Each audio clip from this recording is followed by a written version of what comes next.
It's the result of 1960s technology. Wari uzi ko mu myaka miliyoni 65 ishize ikibuye kingana n'urusisiro cyahanutse mu isanzure cyashwanyukiye mu muhora wa Yucatan, iturika ryari rifite miliyoni 100 za megaton. Mu kwisekura ku butaka cyazamuye amamiliyari y'ibice by'amabuye mu kirere bipfukura urumuri rw'izuba. Bivugwa ko iriturika ryaje no kwangiza ibimera byinshi cyane, byaba aribyo byateje izingiro ry'inyamaswa za dinosaur. Isi irakomeza guhinduka uko bwije n'uko bukeye. Igipimo cy'ubushyuhe kirakomeza kuzamuka. Haravuka indwara z'ibyorezo zitahoze ku isi, byose bikiyongera ku mpuha z'intambara, kurangira ku isi no kugwirwa n'ibiturutse mu isanzure ejo cyangwa ejo bundi.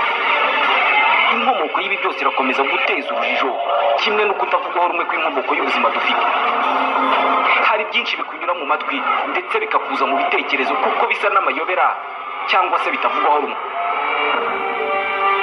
Kurikira ikiganiro Sobanukirwa kuri Radio Isango Star 91.5 no kuri wa#isangostar.rwa.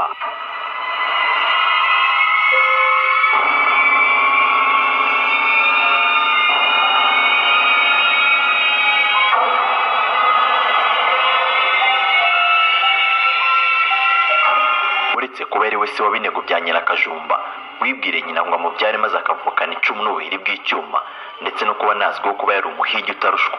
Ayimbwa ze zirimo ikinyabutongo gitoto kimara isimbo ngo zaragatangaza. Ryangombe bibero birindi biramba, nyamunyaga iziburiwe, izitaburiwe akazazinyaga inkingi n'imyugariro. Mu nkingi y'abagabo yitwa nkungi y'abagabo, ngo anazwiho kuba Imana y'u Rwanda, ari nawe wazanye kubandwa mu Rwanda mbere bitarahabaga. Uyu ngo nyuma yo kwima ingoma ze z'uburengo, ubwo umuhungu we Binego bya Nyirakajumba yari amaze kwivugana mu muto umuconi, we yaje kuzibamo n'abahungu be Binego, Ruhanga, Nyabirungu, Mashya na Kagoro. Iminsi yarakubise, gusa Ryangombe ngo yaje gupfira mu muhigo, nkuko ari cyo kintu yakundaga kurusha ibindi. Apfa nyamara yari yaraburiwe ntiyumve, azira inzovu y'ihembe rimwe. Ntabwo byateye kabiri ariko ngo umuzimu wa Ryangombe ngo yatangiye gutera ibwami kwa Ruganzo, afata abantu bose bo mu rugo, ibintu biracika. Inka imirira iraka ku mahembe, ingo zirashya rubora gica. Ibwami ngo baje gushaka imitsindo, maze bereza imitsindo yo kumwigana. Kubandwa ngo naho byaturutse, gusa ngo Ryangombe siwe babandwaga wenyine. Kubandwa ngo ni imitsindo ngo amakuba yateye u Rwanda nyuma y'urupfu rwa Ryangombe ry'ababinga ba Nyondo yo kongera kugaruka. Uretse rero umwami gusa, kubandwa ngo byari umuhango mu gihugu cyose, n'abantu bose baba ari abakuru abato ngo bagiye babandwa. Ryangombe umuko Ryangombe yapfiriyemo niwo bita umurinzi, ngo iyo babandwa cyangwa baterekera. Umuko ni igiti gikomeye mu kubandwa kubera ko aricyo cyakijije Ryangombe gushwanyaguzwa n'imbogo ubwo yamuteraga ihembe. Uyu munsi muri Sobanukirwa ntabwo turi bugusobanurire kuri Ryangombe n'imandwa ze, ibi hari abandi babishinzwe, ahubwo twe turi bwitse ku buzima nyuma y'urupfu. Ese koko byashoboka ko umuntu yatera abantu kandi yaritabye Imana? Ntucikwe, njye wumva ni Jado Dukuze.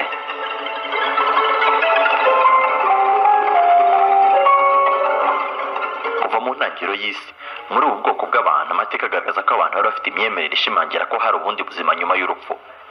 Buri bwoko mu myumvire yabwo ngo itandukanye n'iy'abandi bitewe n'umuco wabo, ubuzima babayeho cyangwa imisengere yabo. Kwizera ko roho y'umuntu witabye Imana ikomeza kubaho, guha icyubahiro abapfuye, ngo niho haturutse iby'imihango yo gushyingura, ndetse wega no kubandwa twagarukagaho.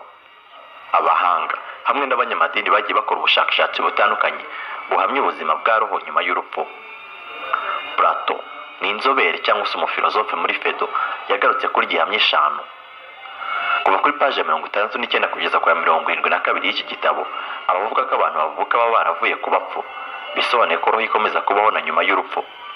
Kuva kuri page 72 kugeza ku 78, abavuga ko roho yacu ibiriho na mbere yo kujya mu mubiri wa nyirayo, ngo iba yarize byinshi kuva kera mbere yo kujya mu muntu, kandi ibyo yize ibiki byibuka. Aha ngo rero mpamvu rimwe na rimwe tujya tubona ibintu tukibwira ko hari ahandi hantu twabibonye mbere. Kuva kuri page 78 kugeza ku 44 y'iki gitabo cya Fedo, abavuga ko roho isa n'Imana kandi ngo nta gisa n'Imana gipfa, bisobanuye ko nyuma y'urupfu roho yisubirira ku Mana. Kuva kuri paji ya 84 kugeza ku ya 86 avuga ko umubiri ubeshwaho n'uruhurirane rw'ibintu bibiri bitandukanye, ni ukuvuga ubuzima, ni ukuvuga kandi n'urupfu. Kuva kuri paji y'102 kugeza ku 107 uzasanga muri iki gitabo avuga ko mu biranga roho harimo no kuba itagipfa, kuba itagihangirika no kuba itagihinduka.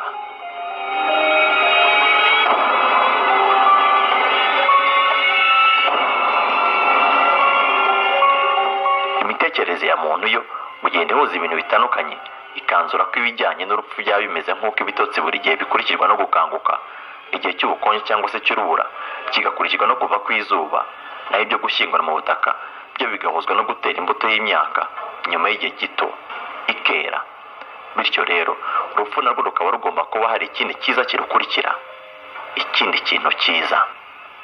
Ian Stevenson, umwarimu muri kaminuza ya Virginia, yasesenguye ubuhamya butandukanye bwerekeranye no kuba roho ishobora kujya mu mubiri itari isanzwe ibamo, maze yandika ku buryo 20 roho ishobora kwinjira mu wundi mubiri nyuma yo kwitaba Imana ku wa mbere.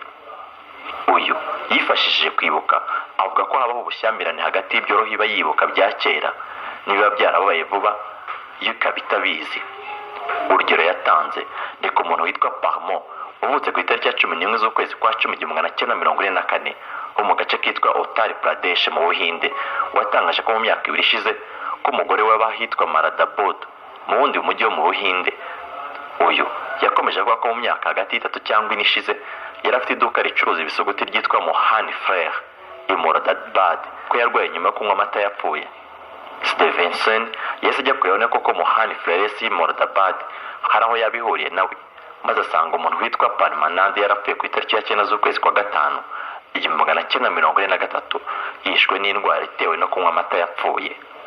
Ni ukuvuga umwaka w'imbere y'uko Parmanand w'i Uttar Pradesh avuka. Gusa Stevenson yirinze kugira ahagaragara hagati y'ukuri kw'ibyo bibaho nyuma yo kwitaba Imana ndetse n'ibitangazwa n'abantu ko byaba ari uruhurirane cyangwa coincidence. Pierre Riffard yakoze igiti cyerekana amahitamo aza nyuma y'urupfu. Ubwoko 10 bw'ubuzima bwa roho nyuma y'urupfu bushobora kubaho mu gihe kimwe cyangwa se bukagenda busimburana, cyangwa nanone ubwo bwoko bugashobora kubana ari bubiri mu muntu umwe, bukaba bushobora kandi kugenda busimburana muri we cyangwa bugakorana, cyangwa se wenda bukagenda bujya mu bantu batandukanye bitewe n'icyabaye muri iyo minsi. Roho zimwe zapfuye ngo ziba nta hantu ziba ziri, izindi zigahinduka amagini, izindi nazo zigashyizwa, mu gihe izindi zihindurirwa zikavamo ibindi biremwa, ari nako zimwe ngo zijya mu kirere zikavamo inyenyeri. Ibyo ni ibyatangajwe n'uyu mushakashatsi.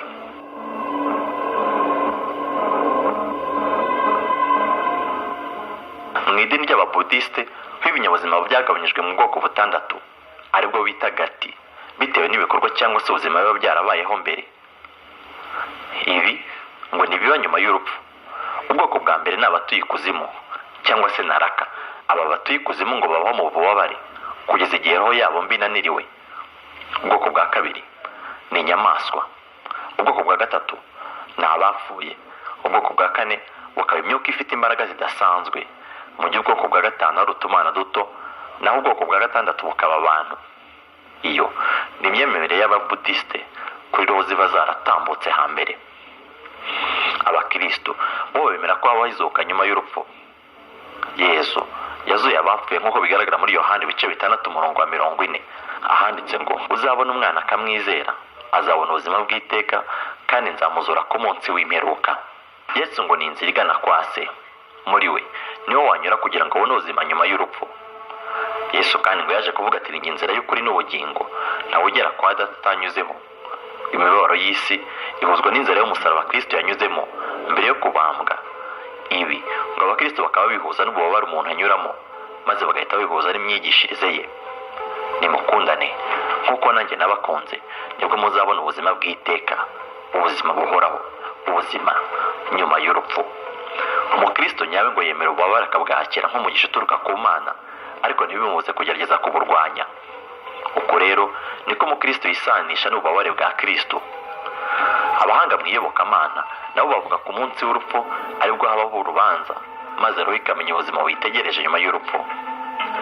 Bibiliya kandi mu mirongo yayo itandukanye igenda ivuga ku buzima bwa nyuma y'urupfu, ikanagaragaza aho Yesu yagiye abibwira intumwa ze, nko mu byakozwe n'intumwa ibice 24, aho yagize ati: kandi niringiye Imana, ntegereje icyo abana bo bategereza, yuko hazabaho kuzuka kw'abakiranutsi n'abakiranirwa. Nicyo gituma mpirimbanira kugira umutima utandega ikibi, ngirira Imana cyangwa abantu iminsi yose. Aha kandi iyo ugiye muri Yohana ibice 5 usanga bagira bati: ntimutangazwe n'ibyo, kuko igihe kizaza ubwo abari mu bituro bose bazumva ijwi rye bakavamo, abakoze ibyiza bakazukira ubugingo, naho abakoze ibibi bakazukira gucirwaho iteka. Aho ni uko abakristo babyemera.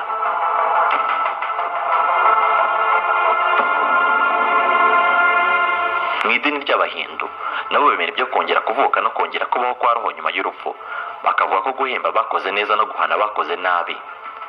Kalman niryo jambo bakoresha bashaka kuvuga ku gikorwa ndetse n'ingaruka zacyo. Aha ngo ubuzima bw'umuntu burangirana n'urupfu, ariko Kalman niyo ituma ashobora kongera kuvuka maze agahemberwa ibyo yakoze mu buzima bwabanje, cyangwa se akabihanirwa niba yarakoze nabi.